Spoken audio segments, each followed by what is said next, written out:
Hey guys, welcome back to Sad Dad. My name is Dave Abcary and I am a comedian out of Fresno, California. And this is a podcast where I sit down with my fellow funny friends, my fellow comedians, and we talk about dads. Hi, how are you? How's your week been? Man, it's been a wild week. A lot of ups and downs this week. Literally, this is going to be a little on the late side. It's going to be right down to the wire because I was sort of like, I didn't have a guest lined up for this week. Well, I did, but it was my guest today who you're going to hear in just a minute. I released this podcast on Thursdays, and she was coming in to do my Wednesday show, to headline the Wednesday show. And so she was going to get into town a little early. We were going to record this Sad Dad episode, and then we had the show. So I just got home from the show that she was headlining, and so I just got home. I'm recording this. I'm going to make this quick so that I can jump into editing it all together for you and uploading it. But Anna Valenzuela, she is a dear friend of mine. She's so funny. And we tried this once before. I think we referenced it in our conversation. I haven't even had time to listen back to this week's episode. I don't think we talked any shit. I don't think so. I think we're good. We were good, so I didn't need to edit anything out. But it's a really fun conversation. Anna and I are, like I said, good friends. So we kind of just jump right into it. We attempted this once before. I don't know. It was probably 6 or 7 months ago. It was back when I was using a different rig for recording. It was kind of an overly elaborate thing involving my laptop, and we recorded a great episode. It was like a 2-hour long episode, and then I lost it all. It was gone. And so I was scared to tell Anna for a long time. Eventually she kind of caught on. She's like, "Hey, you never posted my episode. Was it bad?" I was like, "No, it wasn't. It was not bad. It was great. My equipment just failed me." And so we really wanted to she really wanted to make an effort to do this today. It was really sweet of her, and to go to so much effort just to make sure that we were able to get her episode of Sad Dad in the books. And man, it's a good one. Her dad's such a interesting dude, and Anna's such a great storyteller, and we have a pretty good rapport, because we've known each other for so long, and so it's great.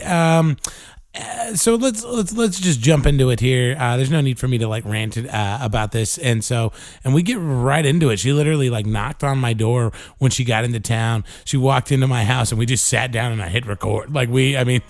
So a lot of what this episode is actually kind of us catching up because we hadn't seen each other in a while.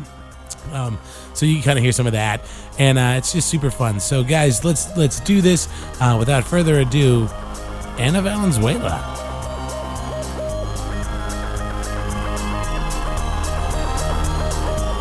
I haven't told that since I did your podcast. When I am sad, that's one of the things I think about. I'm for the pigs. We did that recording. We did that Sad Dad episode together. Yeah, and it was a great one. We went for 2 hours. It was a long one. I'll take all that and just be efficient in the next 45 minutes. Yeah, no, it's fine. The beautiful thing is I remember virtually nothing of it. Well, because we did 12 questions, 2 Sad Dads, and then I did one with Samir too, and that was just a wild weekend of podcasting. And it was just a fun weekend. It was a super fun weekend. And so, but then, and then we had some scheduling conflicts. Sorry about that. You ghosted me on my birthday. I'm not even mad. Why? I didn't even bring it up. Why did you bring that up? That wasn't me. No, you're fine. You were working. You have a job. Oh my God. It's not that I don't hate my job. I hate any job. I want to just do comedy. I'm my body is literally bitch, you gotta make a choice. I'm gonna be on that show with you and Stu in, what is it, July? Yeah. In La Mission or whatever. Okay. Do you know you're on that show? Do I? Yes. Stu's I do. I do. Yes, I do. Oh, it's funny, that guy, he's great. The booker on that show, his name's Smiley. Hilarious. Yeah, and I don't know. That's some real Fresno shit. It really is some Fresno ass shit. But I will say Danny and I are always really skeptical of like new producers and new promoters because there've been some real slimy ones around here. And so I saw that he was producing shows and I was like, I don't know who the fuck this guy is. And like Stu actually messaged me. He's like, hey, this Smiley guy reached out to me, or I reached out to him. I told him to message you. Oh, did you? That's so he funny. was like, is this person legit? And I said, you need to ask Dave. and at the time I didn't really know anything about him because he like moved into the scene and he just started like putting up shows. And so when Stu messaged me, I was like, I don't know. I know a few people that have worked with him. I haven't like heard anything bad. Yeah. But then he actually started coming out to our shows, and he's a super chill dude. And so, and he pays really well. So, fuck yeah. He actually donated a stage to Grog's. Wow. He just gave me a stage. He's like, hey man, like I got this stage and you want a stage for Grog's? I was like, fuck. That's hilarious. Yeah. I like that he has just like a garage full of tiny stages. Yeah. Here's a stage. Who is this man? This magical man. Yeah, this whimsical human being just passing out stages to people. Here you go, tiny bar. Stage time? No, a stage. I have a stage. A whole stage. A whole stage. That's great. What have you been doing? You've been working and you've been performing? Performing. We just started a show down in LA, the Unrepresentables. And yes, we have you on the list. We have Danny on the list. We're getting there. We're working through. That's so cool. Yeah. And so that's the third Friday of every month at 7 p.m. And then the 2 podcasts and touring. I just came back from, I did, where was I? I was in Anchorage, Alaska, Seattle. I was in fucking Vancouver. Yeah. I love Canada. That's so cool. I love the audiences in Canada. It was really fun. You were up there with Kyle Clark, weren't you? Yeah, we crossed paths at one point. We were gonna like stay in the same hotel and like same hotel room, and then somehow along the way we both ended up like in different Airbnb situations, that's so funny. which is totally fine. It was perfect. We had the Carlos Delgado, who you guys have to meet still. Yeah, you were gonna bring him up. I think last time he's New Yorker. You know how New Yorkers are. They do their thing. But he was there, and we had a really, really great time, and it was amazing. That's nice. They have this crazy silt in Alaska. They tell you don't walk on the beach because it's not a beach. It's this thing called silt, and it will trap your body inside of it to such a degree that like a helicopter tried to lift somebody out of the silt, couldn't lift them, and then the tide comes in and they drowned. What? Yeah, that's like a real thing they warned us about. Don't touch wildlife and don't walk on the what looks like a beach. It's not a beach. It's a death trap. Oh my god! They have literal quicksand in Alaska. They have quick mud. Yeah, that would not be my first. Like you think Amazon or like South America, Peru. I would think Peru, not Alaska. Not Alaska. Yeah, no, they have a murderous silt. That's and wild. the local folklore is that somebody was torn in half when they tried to pull them out. Ooh. But I don't think that's true. Yeah. I think I was told is that the tide came in and just the rescue workers had to watch this person drown. Horrifying. Isn't that horrible? Oh, sorry. I started this podcast out on a bummer. We're going hard and I'm into it. We're going hard. I made good time up here, which is my dad's best. My dad's greatest gift is to make good time. Really? Okay. Yeah. Okay. Yeah. That's it's to pee strategically and to make good time. That's great. That's all he ever wanted to do. Yeah. You just showed up. You literally knocked on my door 7 minutes ago. I was like, let's do this. We are podcasting. We are sad daddy. Yeah. And thank you so much for being so clutch. Thank you for being so patient with my scheduling nightmares. No, you're good. I'm so tired. I get it. Can somebody just can the king of Hollywood just call me and just make it so I need to fight my fear. I was a working ass bitch for, I could walk into a comedy club or a comedy show. Yeah. And I know looking at the lineup who's had a real job and who hasn't. And there's a little bit of fear around steady income loss. Oh, funny. Yeah. So I got you. I see what you're saying. Yeah.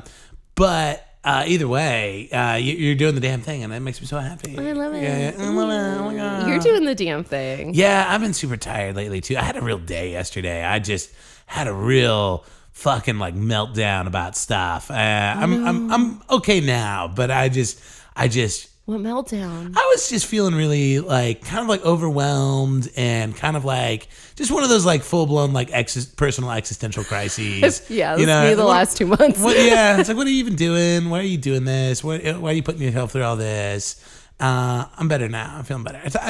I talked to some people, maybe, friends and stuff, and cheered me up and gave me some perspective. And I've been having these nightmares. I had these I had this nightmare the other night where somebody was in my house and but I didn't know where, and there was evidence that somebody was in my house, like stuff was like moved around and stuff, but I'm like looking, but I can't find anybody. I'm sure it was some weird. Do you have sage? I see where you're going with this. I don't have any sage. I think it was maybe just more stress. I think it was. You're Armenian. Where's your evil eye? Where is it? Seriously, some gypsy ass bullshit. Yeah. I have an evil eye. I don't even know if I fully understand what that means. I thought that was like a curse. Isn't that a curse? Well, there's the evil eye curse, and then there's like the evil eye that you wear or that you have in your house. I have it like in my bedroom. I used to always have it above a doorway. But what does it look like? What is that? It's like a blue. It's a blue circle with like a white eye and like a yellow in the middle. Wow, that's some real white girl bullshit. But I mean, it's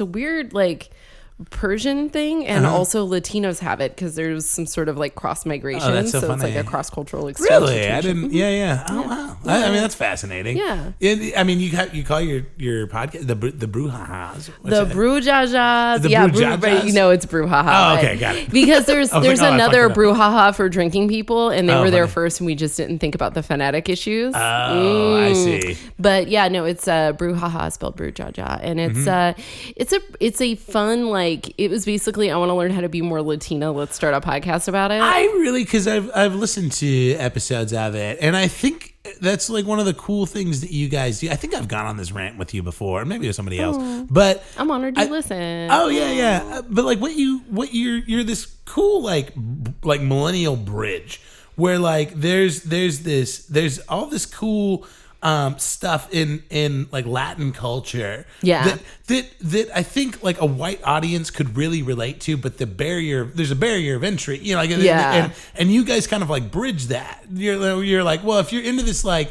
Game of Thronesy bullshit, check out that you would really like this telenovela, like yes, and I think it's cool that you guys have such a perspective on both sides of the fence that you can like translate that culture and make it interesting and accessible to people who otherwise wouldn't have any clue, Yeah, and well, I mean, it's everywhere. It's very much a California thing, but it's a hot topic. It's sort of like if you're gonna build a wall and like make us the punching bag for a political party, we're gonna all and a lot of like podcasts and streaming services, like a lot of stuff has cropped up because Latinos are like, no, we were here first. What are you doing? Yeah, right. We didn't ask to be created. Yeah. We were indigenous people in colonization.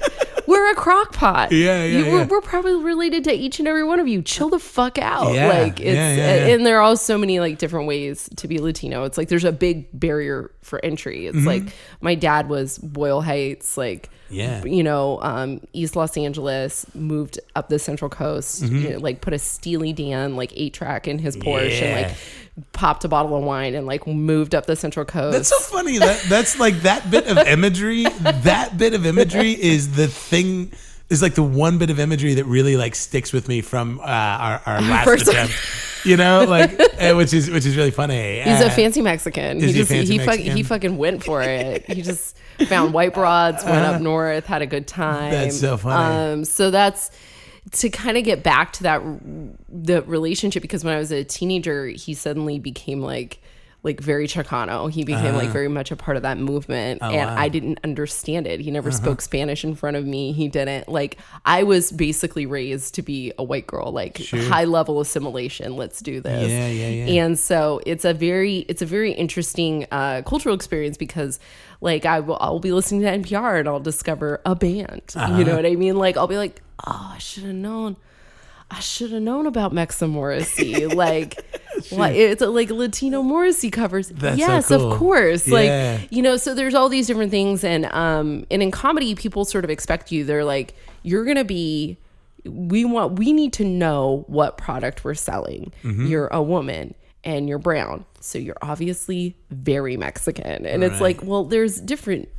Yeah. There's some nuance here. Yeah. There's different colors of the wind, everybody. I love that. Yeah. So, no, totally. And that's kind of, I mean, and that's a lot of, it seems like what you guys are defining on your podcast is like, trying to fucking, and it's been a very exciting experience. And the girls are so funny. I know like V is just like taking over the world. Yeah. She's already on she's on the El Rey network doing a show and like just crushing it. I've never met her in person before, but she seems super cool. You and adore her. Yeah, I mean I believe it. She seems really neat, and she's got a great voice, and she's very just on social media, just from what I've seen of her, she's very vulnerable and open about stuff, and it's hard not to like love a person like that. Yeah. So and Cindy's like a riff assassin. It's very funny. My favorite thing to do with her is we've been watching the Charmed reboot because it's supposed to be like the Latina Charmed reboot. It's a shit show, and her and I love making fun of it. He always leaves because she like really wants to like the show, and we're just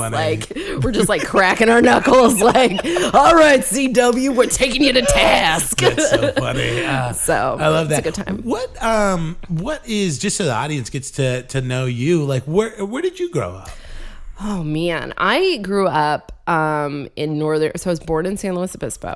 So I am the product of that Porsche dream, right? Yeah. So I was born in San Luis Obispo, and then my dad got a job at the California prison system because he was a union butcher, like back in the day when there were union butchers. Yeah. And I remember like picketing when that union was being busted up. I remember like being in I love it when you go like past a picket line and there's just like kids there. I'm like, that's right. You use that sympathy vote. You do it because a protest is exactly what a child should love. It's singing, it's cowbells, it's you know what I mean. Like it's posters. It's like visually interesting. It's like a good thing. As long as it doesn't turn into a riot, you're fine. That's you so know, funny. it's all good. It's practically a children's event until there's tear gas, and then you can't do that anymore. Right. So That's so funny. So he gets this job and he starts being the superintendent of a meat processing plant for California state prisons. And we move up to a little town called Ione, California. It is north of here. It's probably about 5 hours north of you. So you drive to Sacramento and then you turn right and then you drive past like Lodi, Stockton. You actually can get there from like if you just go straight to Stockton, then you go like Stockton and then you go to Lodi and then you just keep driving keep driving. And then there's like Rancho Seco, that like one nuclear power plant that had a rupture. There's you go past the nuclear power plant. That's right. You just drive and drive and drive. And then you think to yourself, where the fuck are we going? And then you see a prison in the distance. Yeah. And then you see another prison, and that's the town I grew up in. That's a town with more prisons than people. It's so funny. I'm like, I do remember this now. Like it's all because I love that idea. I mean, I don't know if I necessarily love the idea. I love the dynamic of like living in the shadow of these like dreadful things. You know, like living in the shadow of a nuclear power plant, a ruptured nuclear power plant, and two prisons. It's like, and we're the only brown people for miles, right? And so it's like you have this. It's like, I mean, to me, it reads almost like a Spielbergian like setting of like childhood and like like it feels like Stranger Things, 100%, or like it could also like when I watched the reboot of It, I was like, oh, that town is it's in the southeast, but it's looks and feels very much like the town I grew up in. Yeah, the same problems. Yeah. Killer clowns, child molesters. It's a situation. That's so funny. And okay, so I mean, so what's growing up out there like for you? I mean, I know we're cracking jokes about it, but like, what's the reality? Well, it was a combination of things. So on the one hand, being told that being very aware at a young age that I look different than my peers, and that and then that's a problem. And also like my childhood was like not super graceful. Like my parents, they loved each other, but not anytime when I was alive. Like it was it had been a minute. My dad slept in he slept in the living room and watched and had the TV on all the time. My mom slept in her bedroom and had the TV on all the time. And then I was kind of in my room and I had a TV, but I couldn't have it on all the time because I was the child. So that was kind of like the rules. Like it was a very loose, kind of interesting childhood. And the town itself, like we didn't lock our doors. We didn't have to lock our doors. Everybody who lived in the town was like a CO, and like and there were like kids with Confederate flags in the back of their pickup trucks, and like there was literally a train that would pull up to like it dead ended in front of our house. It would pull up to the dirt lot in front of our house, dead end, and then would very slowly creep back out of town. So the kids would like either at first we would put like pennies and stuff. That's very fun. I'm sure here in Fresno that's like a thing. Yeah, I've done that. Yeah, it's cute. It's fun. And then we got big enough to learn how to jump on it and jump off, like the movie Divergent. And so that's a weird skill set I have. I can jump on a moving train and jump off a moving train if I need to. That's so funny. It was like, building forts and all kinds of stuff. And it sounds pretty cool. Like it sounds like a fun childhood. I mean, obviously, I don't know all the details, but yeah, it was like fun. I was I felt very other growing up, which I think that's every comedian. Sure. I think that's kind of every comedian. It was like one part, it was, 2 parts magic, 2 parts kind of like therapy stuff. Right. But the one thing that was really important to my dad is, so my mom was, I wanted to say she was a stay-at-home mom. That's not true. Wow, I'm stuttering. I can't talk. My God. You're crushing it. You're crushing it. Yeah, just you're fine. Everything's fine. She was a stay-at-home drunk. She couldn't really be employed. Right. So she would get these crazy, and my mom was like a delight. Don't get me wrong. Comedy wouldn't be my life without my mom. Yeah. I remember her getting these waitressing jobs where they would like make her dress like an old-timey saloon lady, and she would have to wear like a weird like period gown and a hoop skirt to go to work. And she would tell me stories about how like the hotel was haunted, or like she was very fun and whimsical in her own way. I mean, and is that where some of the your supernatural, like, you know what I mean, like when you're like is that where the evil eye comes from? You know what I mean? Maybe. It's just sort of like the older that I get, it's very interesting. I have 2 parts of my brain. One part is very science-based, very fact-based, very skeptical. And then the other part of my brain burns sage when I feel like our roommate's got some negative energy. Like I can't stop either part from existing. Yeah. I've allowed them to coexist this long. I mean, like I check my horoscope. It's usually a sign of anxiety and depression when I start really like doing that kind of stuff. Yeah. I don't really think about it otherwise. But it is kind of, I think it's nice to have some sort of ritual, like sometimes when I do 12 questions, I'll light a candle because I feel like you're kind of inviting kind of good, inviting your higher power into the space or whatever. I don't know where candle over there too. Yeah. I think it's good. It's just all the rage. Like I got so sick a couple weeks ago that a woman walked up to me and gave me crystal bracelets. Whoa.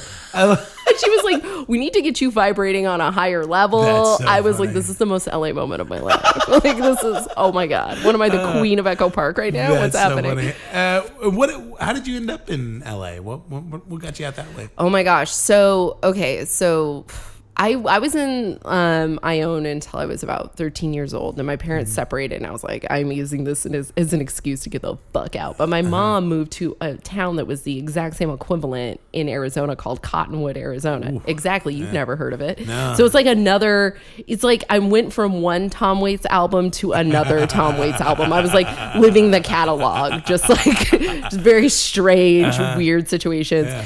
And then moved back to California. And when I got clean in San Luis Obispo, I was living with my grandmother, who's like a whole other just bag of crazy. She's super fun. Have you ever seen an old lady who has borderline personality disorder and is a marriage and family therapist? Yes. Wow. Yes. Yeah, she's like living in her body is a reality show. She's like all the housewives ate each other. Wow. She's a high level of crazy. And then she's an intelligent crazy too. An intelligent crazy. That is is something else. When I was prepping Stuart to meet her, and I was like, which by the way, have you had Stuart on this podcast? I haven't, no. You should. His dad almost went to the Olympics. Oh, his dad has good dad stories. Yeah. His is so my grandma, when I was prepping, I was like, listen, okay, so don't tell her anything about your family. Don't tell her anything about your socioeconomic background. Don't tell her anything about like your parents. She's going to ask you questions about your siblings, your relationships. He was like, am I about ready to meet Hannibal Lecter? And I was like, yes, emotional Hannibal Lecter. That's so funny. She's very sweet. She means well. She's charming. Yeah. But also she might eat your face. That's so funny. So be careful. So I ended up, I was living there, and I was in love. Oh, yeah. He hasn't been in the picture in a real long time. But I was in love, and we were both going to college, and he got into a PhD master's program at USC, and he was like an AIDS researcher. He makes like over $100K a year. I should have married him. Yeah. I should have just been like, Stu's nice. Stu is very nice. I know, he's nice. We ran into my ex at the gym. Oh. And he was like, and it was not, you know how sometimes you see a girl at the gym and she's like, she's cute, right? Not me. No, I am bun, fanny pack. Yeah, you're ready to do work. I am rapidly gaining weight at this point in my life. Like we are there to address some issues. I got to get some aggression out. And I'm just like gross. And I hear Anna, and I turn around. I was like, oh no, ex-boyfriend. And Stuart and my really good like gay best friend are both with me, and they're both very handsome people. Yeah, they are. And so it was like, oh, super successful ex-boyfriend who's wearing Skechers at the gym. Hello. This is my younger, more attractive man. And our friend who's also a younger, equally successful, more attractive man. Yeah. And my button. Yeah. And I'm going to take my fanny pack and my bun and get back on the elliptical machine. I ain't got nothing to prove. Enjoy your AIDS. Enjoy your AIDS research. Have a good time saving the world. I'm going to tell dick jokes. I just stopped up. No, he's a delight. I'm glad he's saving the world. I'm glad he's having a good time. So I did. It was funny. I ran into him when I was doing stand-up because I have two archetypes. I date either my mom, which is usually a redheaded alcoholic nightmare person, or I date my dad, who is like, just like, you know, when you meet I'm sure it happens for when you meet a woman and you're like, I bet fucking is like being on a roller coaster of crazy. Yeah. That's what I mean, attracted to that, or I'm attracted to super intellectual, extremely stable, emotionally monotone people. Yeah. There's like no in between, and that's because I'm chasing both of my parents forever. Get that. That's super real for me. Yeah, totally. Yeah. I get it. Totally get it. Yeah. And the hope is that you find somebody who's chasing one of their parents in a way that like you two both fit. Like Stuart likes a boss ass lady, and I like a fancy man who doesn't know how to fix anything. And that was my dad. My dad knew everything about jazz. My dad knew everything about, like, he had like a jazz radio show in one of the shitty little towns we lived in, on NPR. Oh yeah. He would play the Pink Panther song for me. Like, he was very sweet. Like, he didn't know how to fix a car. He once cut his own fuel line on his car.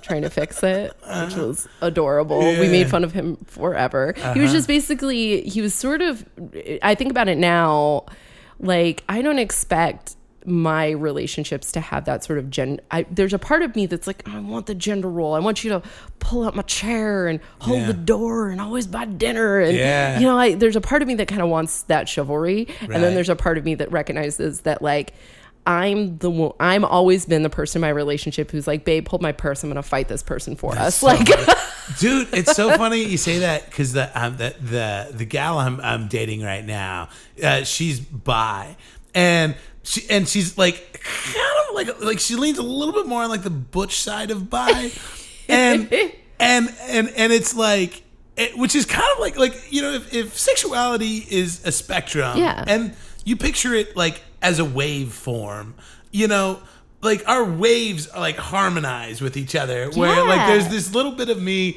that kind of likes being like objectified and told what to do, and like I don't like and like she can do that, but like we can both kind of like vacillate back and forth and kind of have these like different like roles, and it's like this weird like relationship experience I've never had before, and it's nice. Like it's just kind of neat to like be able to be whoever you want to be, and that person is like accepting and understanding and beautiful. Yeah, it's great. That's amazing. Yeah, how long have you guys been together?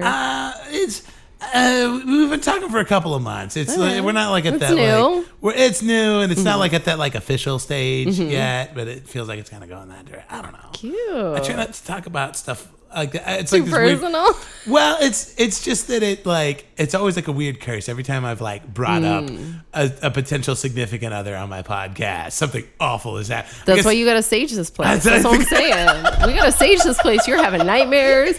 You bring comedians in this beautiful home where you raise a child with all their fucking negative, effed up energy. They're fucking up in here being all crazy. You gotta burn a little sage after everybody leaves. Just be like, all right. I'm so glad I booked you. you gotta say, I don't know, like you say the rosary. I don't know. Are you like is anybody like Christian Orthodox? That's like so do funny. that. Like I guess so. Maybe I'll buy. Where do you buy sage? Oh my God. Gosh, anywhere. I imagine. Can you like go to the grocery store? You can go to two places. You can go to Carniceria, for sure they have it. Oh yeah. Or you can go to like a hippie shop. Yeah. Okay. Yeah. Or and even you just like wrap it up, and how do you? You burn it. Burn it. Burn it. Burn. Okay. So a little burn it. It so smells many a little bit like pot. Does it? And then what you do, like if you're really gonna sage, you go around your doorways. Right? Oh, is that what it is? Like you just walk around, but you can just put a little, sometimes I just burn a little before I go to, I say go to work. My little day job right now is I'm in customer service. Like people call me and they're just like, it's like dads and moms that have like had it up to here because it's like an Uber service for children, and they're just like, they're just calling. And so I'm just like, it's okay. We're gonna be there to pick up Jimmy for soccer practice. It's fine. But sometimes you gotta burn a little sage, because the reason why someone calls customer service and yells is because someone hurt them, but it wasn't me. Yeah, right. It wasn't me. It wasn't anything we did. That's real. Yeah. So and the sage helps. Right. It helps me. It just helps me be like, I cannot believe placebo. You've gotten me to the point where I'm like, I should burn some sage. It works for Native American people. And listen, you are in California right now. Yeah. You are standing on the soil that is built on sage and blood. Yeah, that's you just real. burn a little bit of sage. Maybe All some, right. or Palo Santo. It has kind of a different smell. I prefer sage. Sure. Sage is more powerful. Sage is like bleach, whereas Palo Santo is like the Trader Joe's natural cleaner. Okay. That's the difference. But for spirits. I can't believe that's where we're at right now. Why are you telling me? So you're Anna Valenzuela. I'm Anna Valenzuela. Oh my God, we haven't even. I am Anna Valenzuela. My father's name was Pablo William Valenzuela. Yes, and we've touched on him a couple of times already. But I always like to start from the beginning. Where did Pablo grow up? He grew up Boyle Heights, California. He was like that Chicano 1950s generation. Yeah. He went to like Belmont High School. Is Boyle Heights? I'm not super up on LA geography. Is that kind of like in the Dodgers Stadium area? Yeah, so it's sort of, I was confused. I thought it was Echo Park that he grew up in, but my family corrected me, and it's a little even like more, he lived in Monterey Park for a little while. I have family in El Sereno. So basically, Dodger Stadium, so there's Chavez Ravine. And Chavez Ravine was in just like a place where there was a baseball stadium. That used to be one of the older sort of housing developments before this was America. It was sort of like Mexico, Los Angeles. Right. And during the early 1920s, there was, have you ever heard the song Zoot Suit Riot? Yeah. That's a real thing that happened. Okay. So Latinos at the time were they were bucking against the system, bucking against like the war austerity. Yeah. And they were wearing a lot of zoot suits, which they were wearing a lot of like Pachucos and Cholos were wearing like a lot of fabric because there was restrictions on how much fabric you could wear. Okay. And so it was like, fuck you, white people. Like, we're going to wear as much fabric as we want. Like, very subtle, very, it was a very specific style. And it broke out between, there was violence between the Zoot people and the soldiers. Oh, wow. And it was like race-based violence. One of the things that happened in Chavez Ravine is they rounded up all the Latino families at one point. Yeah. And they put them on buses and trains. They sent them to Mexico, and they used the houses as practice for the LA Fire Department. Jesus. So they basically burned an entire community to the ground. And underneath Dodger Stadium, there is a sort of like a ruin of the schoolhouse that was from that time. That's crazy. Yeah, it's a really archaeologically fascinating place. Yeah, because I literally just listened to, I think it was 99% Invisible, did a whole episode on that very thing. Yeah. And like how they were basically just evicted an entire community of people. Yeah. And like literally like dragging them out of their houses, kicking and screaming, and just so they could build this fucking stadium. And it's tragic, and we just forgot about it. We just forgot about it. And here's the thing. People make fun of the Dodgers. Oh, the Doyers. You know, they make it this. It's a punchline about what kind of Latino you are, right? Yeah. But the history of that is Dodger Stadium only hurt Latinos. It's fascinating. It's a weird world we live in. Yeah, no doubt. But so he grew up in that sort of like a generation after that incident. So. Right. I don't know. It was very interesting because I grew up. I say that one more time, I'm going to throw myself into traffic. It was very interesting. Oh, okay. There she goes. You're fine. No, he went from like living there and having his own family issues, and you know, people on that side of the family are not perfect by any means, and the same thing on the other side of the family. Yeah. And he was raised by my Grammy. His dad died when he was 6 or 7 of cancer, I believe. Oh my goodness. And so now all I know about his father is he played the guitar. That's it. That's all I know. And he saw his father dying slowly in the house, which is not what my father wanted for me. Right. And so my Grammy just was like this 4-foot tall lady who like raised him and his sister Priscilla, and then he had cousins Leo and Elsa, like all these different people, and they were sort of like fictionalized characters because I was raised so far from them. Right. They never really left Los Angeles. They're all there. Some of them live in Fontana now. Some of them live in Whittier. So you're just hearing stories about these people, and they're almost like urban legends, and folklore to me. And I have a sister. My dad was married before. My dad had a wife before me. My sister is 13 years younger than me. We don't have much of a relationship. She has a son who's adopted and named after my dad, and so he was a very compartmentalized person. So like I learned he played the bass in a band, and that's how he met his first wife. It was like a jazz band, and our cousin played the saxophone, and like so he was very much of that, like, you know, not Pachuco, I would say more different, more like disco, more he used to, you know, got into cocaine, he partied. Again, Steely Dan's one of his favorite bands. Like he would make fun of that other kind of lifestyle. So like when I would wear like black nail polish, like punk rock, you know, I listen to Nirvana, what up, you know, I would come out like in a flannel. To him that was associated with like Cholo and Pachuca culture. Oh, funny. He's reading it totally different. Different. And he would be like, oh, what are you, a chola now? What is that? Huh? What do you, black lipstick? Huh? Like, what do you? No, Dad, I'm an angsty teen. Like, exactly. I'm an angsty teen. And he would always make it about like, you know, oh, okay, Cholita, look at you. Yeah. And so it was very interesting. He loved movies. He loved, like all Angelinos, he loved movies about Los Angeles. Sure. So we saw Point Break. He surfed at one point. Oh yeah, he does so many like, and I mean, he's a musician, he's a butcher, he's a radio host, he's a corrections officer. He and I picked that up from him. He lived like 1,000 different lives. He lived like he was gonna die at 57. Yeah. You know, like he definitely did a bunch of different. I remember a little bit of the surf phase because I was born. I have very early memories, which is creepy. But I was like, I have memories where I look down and I'm like, I'm a baby. Like you could tell. You're like, oh, that's the body of a baby. I'm such a baby right now. This is weird. No, that's exactly. I was just like, who put this consciousness in here? Someone burn some sage. What's happening?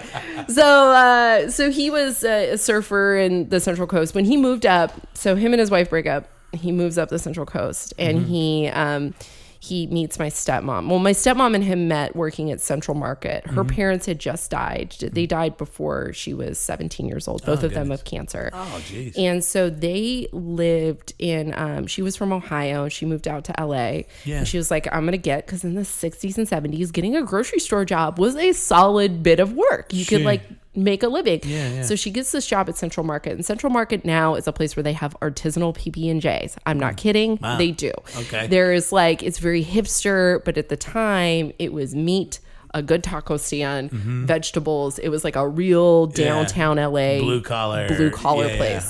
And so she's working down there, this blonde hair, blue eyed woman from Ohio with hair down to her butt. And my dad's like, hello. And he started walking her to her car because it wasn't safe for her to walk to her car at night. Yeah. And then they got together.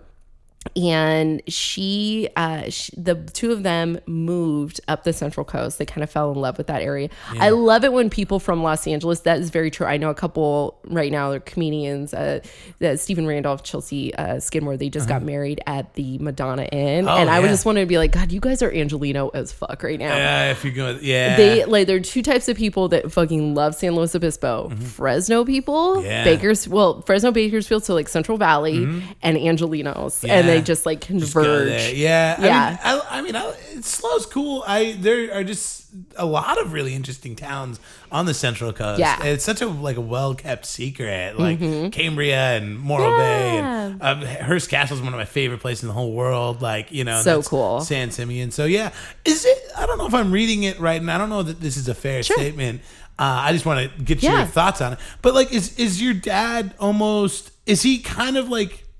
Is he pushing back against like Chicano culture? Like, you know what I mean? Like, because he's got, not necessarily right now, but like in his life, like, because it seems like he's almost kind of moving away from it as much as he can, as far as like his interests and everything. But was he more? Did he have a better balance than I'm realizing? I think, I mean, thousands of dollars of therapy later, I think I've deconstructed it to this. I think yes and no. He was for many years trying to, his first wife told me this recently. We went to lunch and she said, because they remain friends. And she said that he was always trying to find his thing. He was trying to figure out who he was by trying on a lot of different things. Oh, sure. And that's, we were talking about stand-up. She said, I feel like you did it, but he was always searching for it. Oh, wow. And so I think he just kind of developed these interests, and he would be very obsessive. He was basically, so they move up to the Central Coast, and they go to she wants to get married. She wants to have kids. He doesn't. I don't know how much of this story I should share, but it's going to be a great movie one day. Sure. No, she gets pregnant and then they get in a big fight. He doesn't like want this situation because he's already been married. He already has a kid. It's complicated. Right. They break up.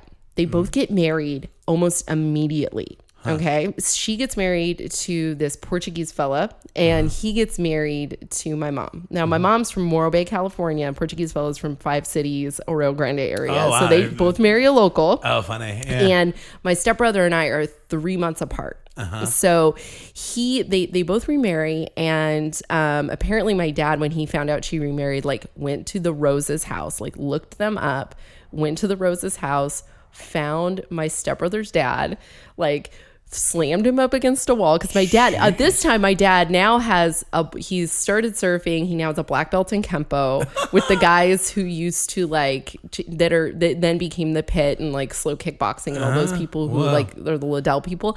So he so my dad is, he was very tough and very intimidating, as well as being like cool and engaging. Like he could walk in a room and be, people would be like, oh, wanted to be his friend. You're doing a show with comics and there's like the comics that everybody wants to know, and then the comics that are like, please stop talking to me. Right. My dad was definitely the like, hey, how's it going? Very welcoming. And so he walks into John's house and he picks him up by his cojones and his neck. Jesus. So a two-handed which is a very karate thing to do. Yeah. Picks him up, slams him against his wall, and is like, do you love her? Like it's a goddamn movie. Ooh, and he's like, oh, yeah. And he goes, okay, fine. And he just leaves. And that's a story that's been, my dad was the villain in his family's crazy story. That's so funny. For years. Wow. So they split up. My mom is, what she is. I think they met probably in an AA meeting, because at that time my dad quits drinking. And of course he became like the king of AA. He's dead. I can blow his anonymity fine. There's like, when he passed away, they put like a camp out in his honor. Oh, wow. Yeah, he was the guy who like, because he was a butcher and he lived on the Central Coast, he learned how to do Santa Maria style barbecue, which, listen to me, if you're having barbecue in California and they put fucking barbecue sauce on it, they're not doing it right.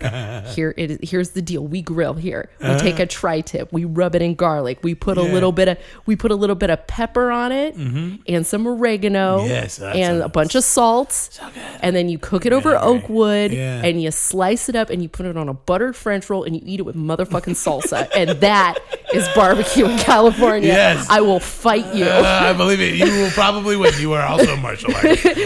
Do you feel like you got some of that? Like, I mean, I feel like I've asked you this before. Yeah. But like, because you've worn a lot of different hats yourself. Mm-hmm. Do you feel like that came from your dad? Or? Definitely. Yeah. Definitely. He kind of taught me how to do that when I was a kid.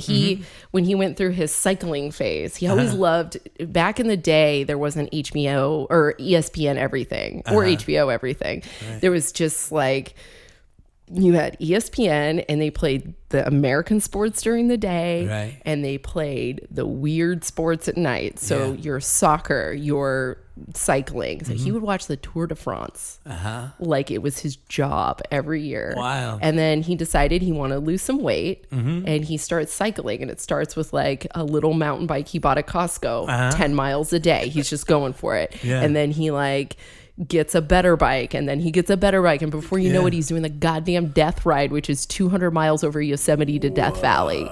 Yeah, he was nuts. He would just like do all these crazy things. And so when, as I've learned how to surf, I also have a black belt. I definitely was chasing sort of the ghost of my dad, because he taught me, like when I was a kid, he said, well, I'm going to teach you how to ride tandem. So I would go on these bike rides with my dad, and my dad's built like you, even cycling, built like you. He's like, you know, he's a husky boy. Set fella. Husky boy. And I would just be staring at the back of his fucking ass, his spandex ass for 8-9 hours. You know what I mean? Probably getting my first UTI, you know, just like, what is this?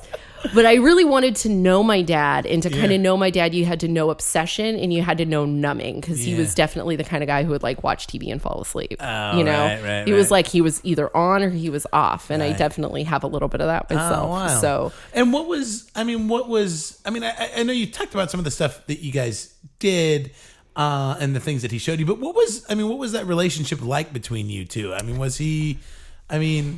It was interesting. It was fun, and it was interesting. So he was really good. Dads are like this a lot. There are some dads that are really good at being play partners, like really good with like little kids, and not so good at adolescents. And who is like, bless your heart, you're going to be the dad of a teenager soon. Like that's very close. Yeah, it's coming up. She's 8. Yeah. It's around the corner. It's nerve-wracking. And she's not gonna be the person you knew. So like the thing is my early childhood, my dad was kind of this magical creature that could do everything and was very silly, and you know, taught me how to watch football, you know, taught me to like the Raiders, you know, like what kind of Latino are you? Raider Nation. That's where I am.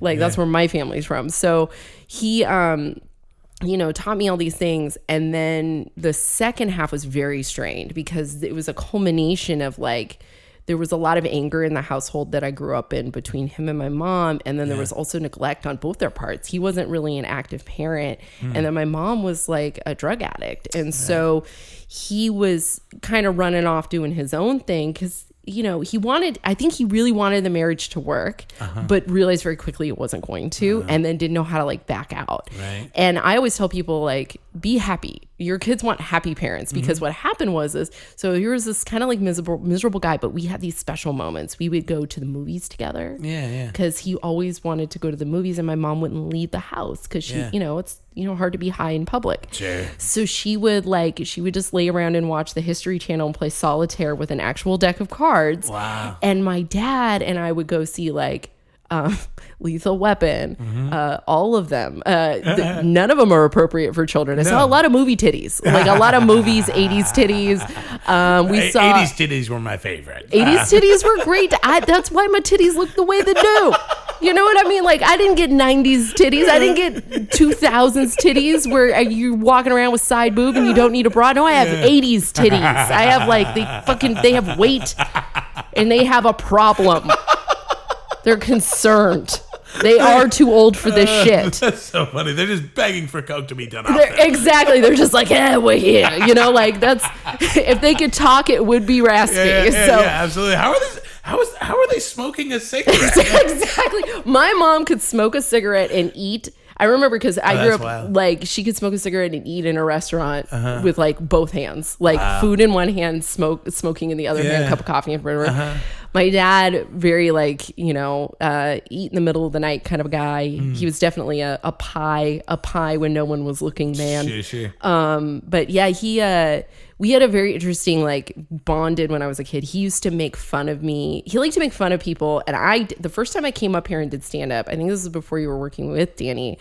We were driving up here. I was with another comedian and he said he's an Angelino. And he said, what are those boxes in the middle of the field? There were bee boxes for pollination. Yeah. And he goes, what are those boxes? And I said, those are file cabinets. And he goes, really? And I said, yeah, farmers keep their files in the fields. And then we drive another 10 miles. He goes, you fucking lied to me, didn't you? And I was like, yeah, and you believed it, you city fool. Those are where bees live. That's bees. You dumb Angelino. You dumb Angelino. You know nothing, Jon Snow. That's like, he would do that. So like if family from LA visited, they'd be like, why is there just hay in the middle of the field? And they'd go, how did it get there? Because they can't see a road. Right. They can't see the dirt road because they don't know how to envision it. Right. So like they can't see the road, so they go, oh, how did it get there? My dad goes, the hay ferry. It's the hay ferry. There's a ferry, she comes in, she brings the hay. 5 miles later, Pablo, how did they really get the hay out there? It's the hay ferry. Like that's how he was. He once told me that the Great Wall of China was built to keep wontons in and the Mongols out. Yeah, that was a great bit you were doing for a while. Do you still do that bit? You know what? I gotta bring it back. It's ultimately there's a bunch of like loose bits I have to like tighten up because they're more storytelling bits. Yeah, because I remember watching you like work on it, like working. You were like early, like I saw that bit really early on, and I could tell you were like you were working it out. And, but there were like so many great little beats to it, and so I don't know. Yeah, it's a work in progress. Dust it off. I get it. Dust it off. We'll get it. There are some of those bits where you're like, this is. Like you realize the amount of work you're gonna have to put into this bit to like get it to work, and you're like, I could write so many other bits, but sometimes I'll get obsessive over a bit. I have this bunk bed. I'll do my bunk bed. I'll do wontons tonight. Okay, cool. We'll do it. We'll do it. There's a bunch. I slowly as I approach an hour's worth of material, that's most of it is now like stories. And And I didn't see myself being that kind of comedian. But it makes sense because that's very much again like my dad. That's very much. Well, you're a great he was a storyteller. Yeah, I mean we've already filled 48 minutes of sad dad, and like we haven't even gotten to the sad part yet. I don't feel like I even talked. Have I said any words yet? No. Sorry, I'm sorry. No, I will open my mouth and you're amazing. I'm just being fill your silly. Airtime. But no, but long form definitely seems like your strong suit. Thank you. I think it's cool that you're getting into it. I think he would like those bits. I don't think he would understand it. His favorite comedian was Pauly Shore. We saw Biodome in the theater. That's so funny. My dad loved very silly slapstick kind of stuff. It's very Latino, by the way, to really enjoy that. Now that I know more about like Don Francisco, like to know that there's just like slapstick comedy kind of in our bones and big humor. That's a big, it's like we associate, like I used to watch a lot of Telemundo used to have a comedy program on Fridays and it was bilingual, and I was so obsessed with comedy in that way. And he was obsessed with jazz in that way, or obsessed with like, whatever it is he was obsessed with at the moment. When I was a teenager, our relationship got very strained. But I will say there was a fun moment. Sort of the turning point is when I got my period. I got my period on what? Thanksgiving Day. Of course I did. This sounds like a dadictote. Is it what you it's say? It's a dadictote. It's a dadictote. Cool. Here we go. I got my period on Thanksgiving Day. And my family's favorite holiday is Thanksgiving Day because it's A, football, B, lots of food, and we all eat our feelings obsessively. I respect that. Yeah. We're a feelings eating group. You know, my dad loves cooking. He loves food. It is Christmas paled in comparison to our Thanksgiving festivities. It was a big deal for him. And so of course, naturally, I'm like, I don't feel well. And I come out of the bathroom and I was like, you need to take me to the hospital. And he's like, what is wrong? And I was like, there's something wrong. And my mom was like, my mom has been laying in bed smoking a cigarette being like, someday you're gonna be a woman and it's gonna be hell. Like, that's my mom for all these years. It's gonna be awful. You're gonna know what it's like to have diarrhea and constipation and cramps. Like, she's just been waiting because she has like the worst fucking cycle in the world, and she just can't wait to inflict this pain on me. And she's very excited, and they both are like, oh, this is happening. We have to go to Walmart. Walmart's like 30 minutes away. So they just leave. So I'm just like alone. I'm just like alone sitting there bleeding on things. And they come back, and my mom has like all of the lady accoutrement, the pads, the tampons. She's showing me how things are working. And she's very excited in a schadenfreude way. Like, she's just like, yes, she's been waiting my whole life for this moment. And then my dad busts out with a Raiders stadium blanket. Okay. All right. Okay. A Raiders water bottle and a brand new Raiders t-shirt. These are things to comfort you. Yes. What a dad.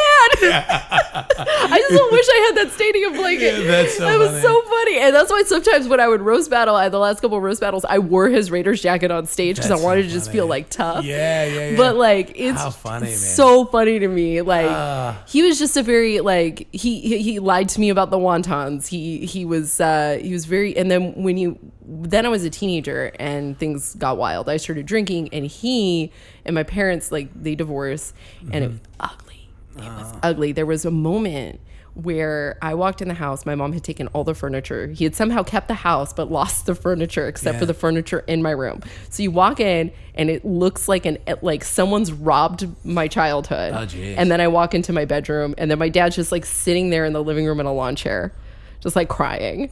Just sad, you know. That is a sad dad-ass moment. It was sad dad-ass moment. And then after that, he hit his head at work, and he was diagnosed first with Parkinson's, and then with multiple systems atrophy, which is Brandy Posey, who's been a celebrated member of this guest on this podcast. Her mom died of that. So it's like a really gnarly, like rapid version of Parkinson's disease. It's a step below what Robin Williams had. So Robin Williams had that with hallucinations. So he was disassociating. So then my relationship with him became this relationship with like a dying man. And it was still interesting in that we laughed a lot. Like at one point he could not lift his head anymore. He had like permanent taco neck. Remember that taco neck commercial? Taco neck. It was contemporary to my dad's perma taco neck. And he would like be all crouched down. So in public, I would like lean down. I would like lean down and like look him in the eye and be like, I have a question for you. And he'd be like, stop it. Stop it. And like, one day he was on a feeding tube, and he desperately wanted to taste an In-N-Out burger one more time. Double animal style was the very first thing he ever got me when we visited LA for the first time. It's the first place we went. And he ordered an 8-year-old girl a double animal style. It's pretty heavy, but he was like, you're not gonna do this wrong. You're from the country. You've been chasing cows since you were a child. You're gonna eat a man burger right now. So we put one in a blender for him so he can. Did it like do the trick? Like, I don't think so. No. It was just, but he was still like, you know, he was funny. Like he had this little grabber thing, this little grabby thing you see old people grabbing stuff off the ground with. He would sit there in his little recliner, and he would just grab my stepmom's boobies. Like just honk honk. It was very funny. And she came back into our lives. So my parents divorced. He's in San Luis Obispo. goes to a phone. He's outside of a bar called the Library. He goes to this on Higuera Street. Yeah. He goes to this phone book. He opens it up. He looks her name up under her married name because they would run into each other when we were kids. They would be in the grocery store. My mom and my stepmom would like run into each other and be like cats in a cat staring itself in the mirror. Like they both had the life they should have had. You know, it's very strange. And he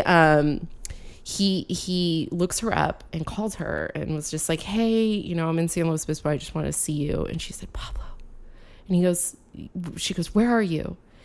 And he's like, well, you know, I understand you're married. She's like, I'm not married anymore. And he's like, oh, well, I'm also divorced. And and she said, where are you? I want to see you. And he said, well, I'm on Higuera Street and at this payphone in front of the library. And she said, Pablo, turn around. And she was in the apartment above the camera shop across the street. That's some serendipitous. Serendipitous. Right. That's why every time he'd watch Sleepless in Seattle, he'd cry. He'd be like, we're like Sleepless in Seattle. We're that way too. Tom Hanks. That's so funny. Yeah, so she's back in our lives, and you know, she was definitely, you know, her and I bonded because she was that age when she lost her dad, and so she kind of she showed me how to get through it, and some of it was pretty hard, and some of it was just, it was scary, but there got to a point where he didn't want me to see him anymore. Mostly because I was a wild ass teenager, and also because he watched his dad die. Right. And so he wanted me to like go live with my mom or live with my grandma, and that's really hard. And so my stepmom called me the night she realized he had very little time, and she said, you need to get back to California. I was living in Arizona with my mom at the time, and I said, okay, I'll get a ticket. And an hour later she called me and said, oh, he died. Oof. And what it was is she said, I don't think he ever wanted you to see him that way, because he had really wasted away, and it was a lot. So but like even through the process of dying, he was funny, he was weird, we had to tell the nurse to no longer give him a phone during the day, because he was watching the Home Shopping Network and buying shit for a car he couldn't drive. Like he bought $500 worth of sheepskin, like car, like seat covers, which by the way smelled like a sheep. That's it was so funny. I remember he was like, we're putting them on. We put them on. And, you know, and like his medications made him kind of emotional, and also dying is emotional. I can only imagine. To go from like being this guy who literally physically could do whatever he wanted if he just stuck his mind to it. Like he was just like, you know, I might not be in the Tour de France, but I can do this California version of it. Or I could do, you know, he sort of decided like he wanted to do anything. And toward the end, there were a lot of restrictions. And I think that was kind of the hardest thing. But I definitely it's a big part of my life. Oh, that's beautiful. That was a great anecdote. Well, we nailed it. We have to go do a comedy show. We gotta go do a comedy show right now. But we gotta talk more. If people want more Anna Valenzuela in their life, where can they find it? You can go to annavalenzuela.com. You can sign up for my mailing list. Yes. I will send you emails, I promise, of shows and things and pictures, and it'll be fun. You have 2 podcasts. 2 podcasts. Oh my gosh. And I'm always thinking about like, you know this, once you start one podcast, podcasts are like babies. Once you have one, you have the infrastructure for several. I mean, it'd be so easy for me to, I mean, it's all right here. It's all right here. You have a podcast studio in your house, and your beautifully clean house. I can tell you cleaned it. It's thank you. I try to keep up when I have people coming over. Thank you. Yeah, absolutely. My other podcast is 12 Questions, where I ask people 12 questions from a recovery perspective, because of course I also got clean and sober, because I'm a daddy's girl. You're like, I like that you went hard on both sides. You're like, I'm gonna go hard drinking. I'm gonna go hard getting clean. Like, I really did. I'm like, I'm really gonna try everything.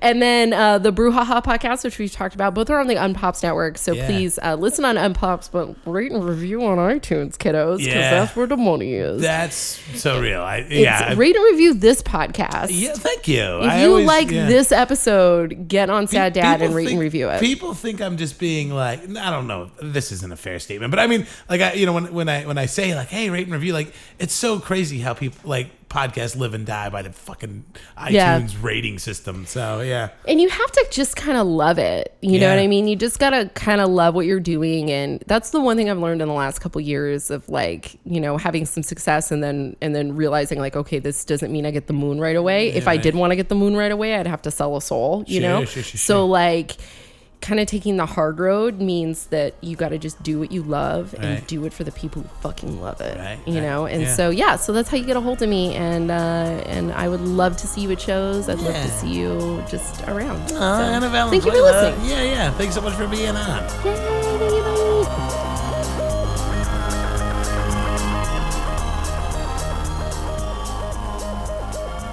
And we're back. Anna Valenzuela. She's great. Follow her on all the social medias. Listen to her podcasts. They're so good. She's so talented. I did an episode of her podcast, but we mentioned that briefly. 12 questions, which the premise of that podcast is there are 12 questions for people that have gone through AA and are in recovery. And she took those 12 questions and like applied them to just normal people, not necessarily going through recovery, because the questions are relevant to everyday life, and they're kind of real introspective questions. And so we did an episode. I told a story on her podcast that I didn't. It was just one of those silly stories. I should eventually make it a bit for stage, but it's just this really silly story about my dad and these pigs, and she thought it was so funny.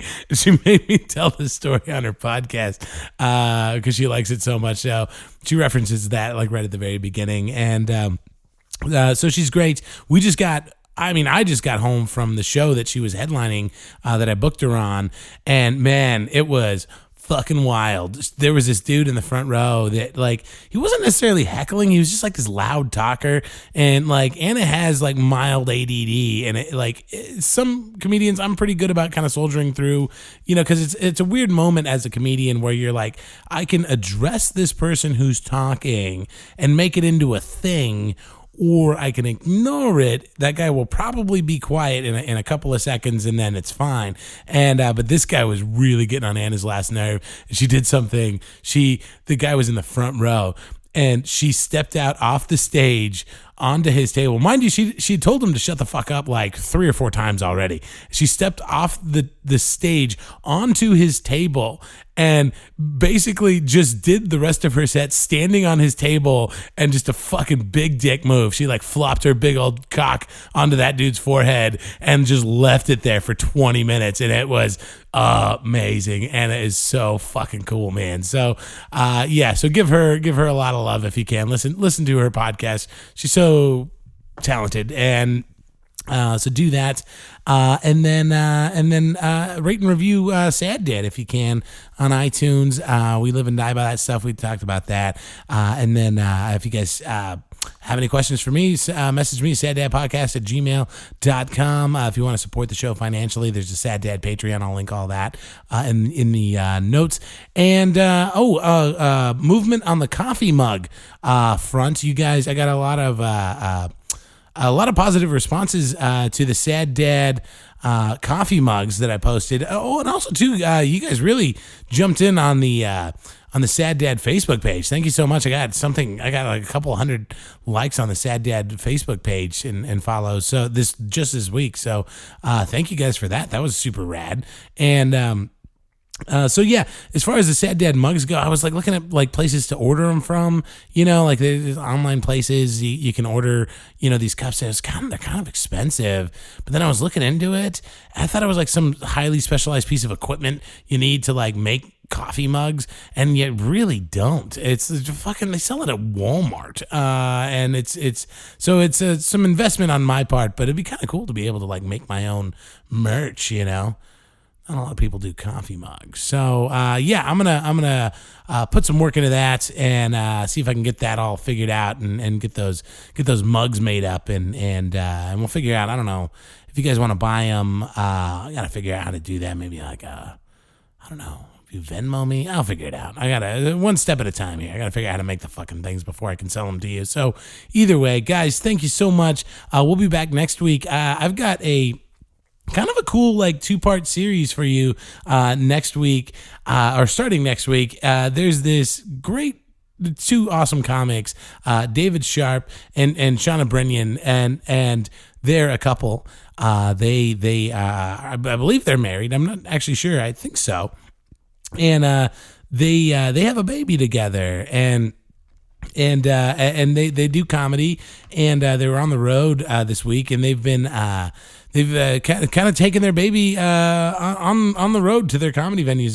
They were actually performed in our rooms. They were in town, and I got to perform with them the last 3 nights in a row. And they kind of have this like great 2-person act where David goes up and does his set, and then Shayna goes up with their baby, hands the baby to David, and then Shayna does her set while David has their son, and he's just this adorable 5-month-old baby, and he's just a super chill little kid who's the son of 2 comedians. So I did episodes with both of them, one with David and one with Shayna, and it's pretty cool. There's some fun overlap in the episodes. I'll post David's first because there's some references to David's episode and Shayna's episode, and so it's just really neat. It's just these two mom and a dad comedians, and so it's kind of a fun, unique situation they have going on there, and I got to capture it in podcast form. So cool. That is it, you guys. You are all fantastic. I love you to death, and that's it. Adios.